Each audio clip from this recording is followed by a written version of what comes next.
क्या आपको पता है एक वक्त था जब हथकरघा उद्योग सिर्फ गांवों तक सिमटा हुआ था, लेकिन आज यही उद्योग हजारों लोगों की पहचान और आमदनी का जरिया बन चुका है। प्रधानमंत्री नरेंद्र मोदी ने मन की बात में जिन साड़ियों की बात की, वो सिर्फ कपड़े नहीं हैं, वो एक संस्कृति की कहानी है। चलिए जानते हैं उन लोगों की कहानियां जो अपने हुनर से भारत की बुनाई को एक नई पहचान दे रहे हैं। 7 अगस्त 1905 को एक और क्रांति की शुरुआत हुई थी। स्वदेशी आंदोलन ने स्थानीय उत्पादों और खासकर हैंडलूम को एक नई ऊर्जा दी थी। इसी स्मृति में देश हर साल 7 अगस्त को नेशनल हैंडलूम डे मनाता है। इस साल 7 अगस्त को नेशनल हैंडलूम डे के 10 साल पूरे हो रहे हैं।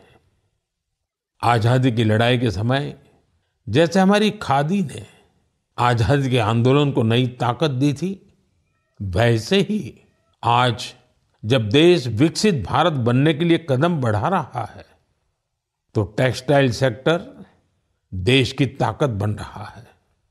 इन 10 वर्षों में देश के अलग अलग हिस्सों में इस सेक्टर से जुड़े लाखों लोगों ने सफलता की कई गाथाएं लिखी हैं। महाराष्ट्र के पैठण गांव की कविता धवले पहले एक छोटे से कमरे में काम करती थी।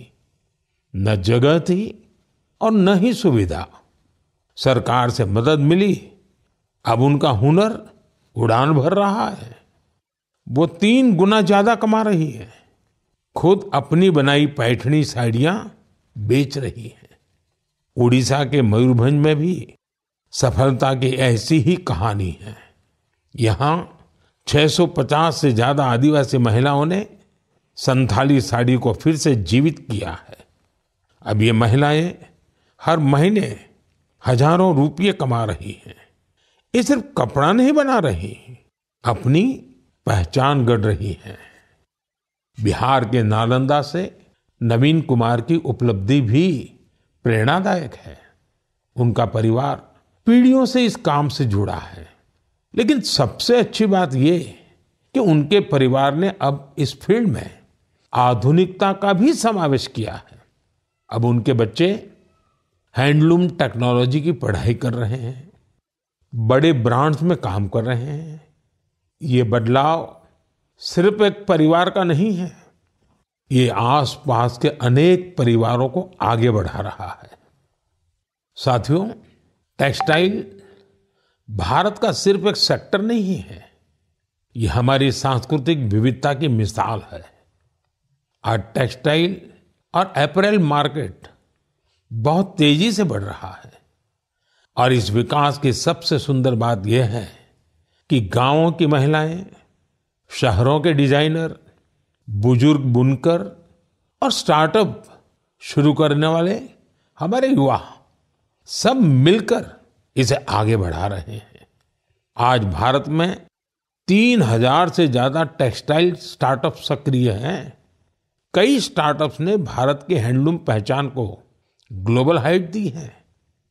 साथियों, 2047 के विकसित भारत का रास्ता आत्मनिर्भरता से होकर गुजरता है और आत्मनिर्भर भारत का सबसे बड़ा आधार है वोकल फॉर लोकल।